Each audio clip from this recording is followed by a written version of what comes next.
We begin tonight at 6 with the Indiana Fever. The team's popularity and economic power has really exploded since Caitlin Clark arrived on the scene last year. The growth of the women's game has now led to the team getting its own downtown training facility, and it is specially designed for women. Rich Nye takes us to the groundbreaking that happened this morning. Shovels in. City leaders and team officials turned dirt. 3, 2, 1. The start of turning the former site of the Marion County Jail into the Indiana Fever Sports Performance Center. A major investment, not only in our team, but our city's future. It reflects our commitment to building a thriving downtown. We believe in downtown Indianapolis as a destination for community, economic development, and culture. The $78 million, 108,000 square feet, three-story center is designed exclusively for female athletes. It's a game changer, and not just because of this incredible design that you see behind us, the recovery spaces, the high-tech features, but because it reflects something so much more powerful, that our players matter. Their health matters, their families matter, their futures matter, and we're building a place that supports every part of who they are. You might expect 2 full-size basketball courts, but this facility will also feature a full-service kitchen, yoga and Pilates area, a spa, hair and nail salon, and childcare space. But it was clear as the league is growing and the player needs are evolving that we needed something dedicated. Some of those facilities had started to pop up, and so in talking to Herb and the Simon family, Stephen Rails, it was clear that this was just the right next step for where we were as a league and a team. This facility further expands the Pacers Sports and Entertainment campus downtown. A sky bridge will connect Gainbridge Fieldhouse over there to here at the Indiana Fever Sports Performance Center. Caitlin Clark and her teammates should move into the new center before the 2027 WNBA season. In Indianapolis, Rich Nye, 13 News. So that land is now owned by the CIB, the Capital Improvement Board of Marion County, and will be operated in an agreement with Pacers Sports and Entertainment. The building will then be donated to the CIB at the end of that operating agreement. Well, the Fever unfortunately cannot catch a break. The Fever forward Chloe Bibby will now miss the rest of this season with a knee injury. The Fever signed guard Bree Hall to a rest-of-season hardship contract. The announcement today now makes it 4 players who have season-ending injuries, and that doesn't include Caitlin Clark. She's missed 19 games. Every game we're like, is she going to be back? Is she going to be back from that right groin injury? Right now, the Fever could use her. They're the 8th seed, and only 8 teams make the playoffs. They've got 3 games left. You know what that means. Every win is critical. There's got to be a heightened sense of urgency. We can't afford to have slow starts. We can't afford to have, give big runs, in games. And there's got to be a heightened sense of urgency and detail in everything that we do. So as for Caitlin Clark, Stephanie White says the coaches do plan to meet with her to determine her availability for the rest of this year. The Indiana Fever will host the Chicago Sky tomorrow night at 7:30. And we're airing Sunday's Fever game. The team will play the Mystics in Washington, D.C. Tune in to Channel 13 at 2:30 Sunday afternoon for a pregame special all before tip, and it features our sports stars Dom and Eli. Then tip comes up at 3 o'clock. Really turned out to be a really nice Thursday. Lots of sunshine after that chilly morning, and now Angela's tracking a little bit of rain chance as we get close to the weekend. Chilly morning. It was. It sure was.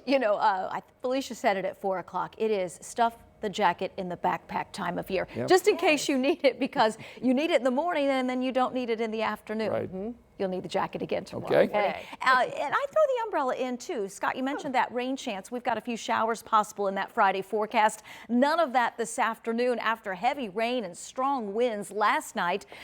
We're 9 degrees cooler from this time yesterday in Indianapolis. We're down 14 in Columbus, down 13 in Bloomington, and we're down 12 in Lafayette. So that puts temperatures in the upper 60s to around 70, 69 in Indianapolis, 67 Shelbyville. We're right at 70 in Bedford.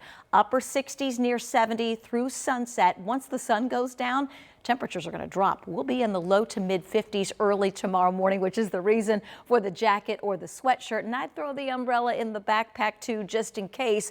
We'll be dodging a few showers as clouds will be on the increase, especially tomorrow afternoon and evening. High temperatures tomorrow for most of us in the 70s. A look ahead to the weekend in a few minutes. All right, we'll see you in a little bit. Thanks so much, Angela. Today we got a look inside the new downtown hospital for IU Health. It is a massive project, and it changes the landscape and the skyline of Indianapolis.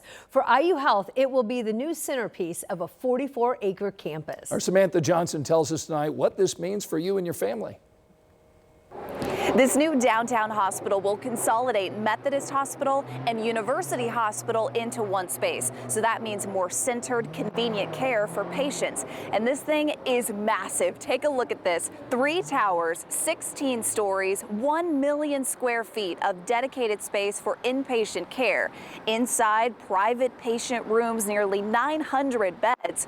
And we've learned hundreds of clinical team members actually help design the process to make sure this new space really prioritizes patient care. IU Health calls this, quote, a modern, state-of-the-art facility that will meet the needs of patient care well into the future. But it's so much more than that. In fact, the chief nursing officer tells me this will also help recruit and retain nurses here in Central Indiana. We ran multiple simulations in this space, so we thought of every high acuity scenario that we could think of that our teams do in current state so that we could be sure that the space functioned effectively. So even though it's bigger, it's also more efficient and effective as well. This new hospital, which hasn't officially been named yet, is projected to cost about $2.3 billion. But once it's open, they'll actually save $50 million a year by consolidating those 2 hospitals. This new one's expected to open late 2027. In downtown Indianapolis, Samantha Johnson, 13 News. Today, state leaders announced major funding cuts impacting childcare. Childcare providers will now get lower reimbursement rates for kids who enrolled through a state voucher program. So that's the program that helps low-income families pay for childcare by making it more affordable and available. The latest rounds of cuts includes a 10% decrease for infants and toddlers, a 15% decrease for preschoolers, and a 35% cut for kids that are school age. The Indiana Family and Social Services Administration says these cuts are necessary to close a $225 million funding gap. State Democratic leaders criticize these cuts, saying in part, this isn't just bad policy, it's a direct hit to the families doing everything right.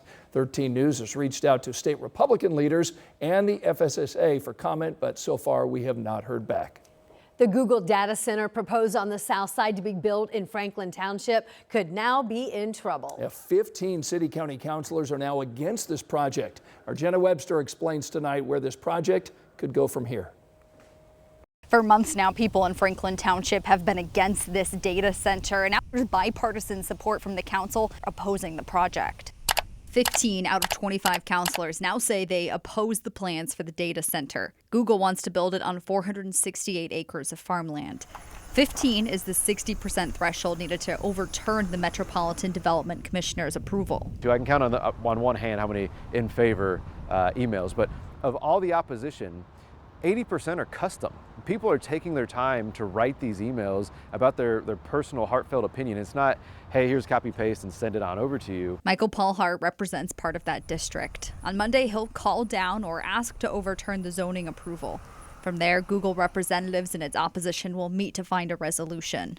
But September 22nd is the date to watch, because if all 15 of those councilors vote no on the rezoning request, the project will fail. Jenna Webster, 13 News. Still to come on this Thursday night, a growing program is now looking to cut down on emergency calls for first responders. Why they say it's all about being proactive instead of reactive. Previewing your weekend, it's going to be cool, highs near 70. Plus, a new family center now open on the west side of Indy. Why those behind the project are hoping it will help people who are recovering from addiction.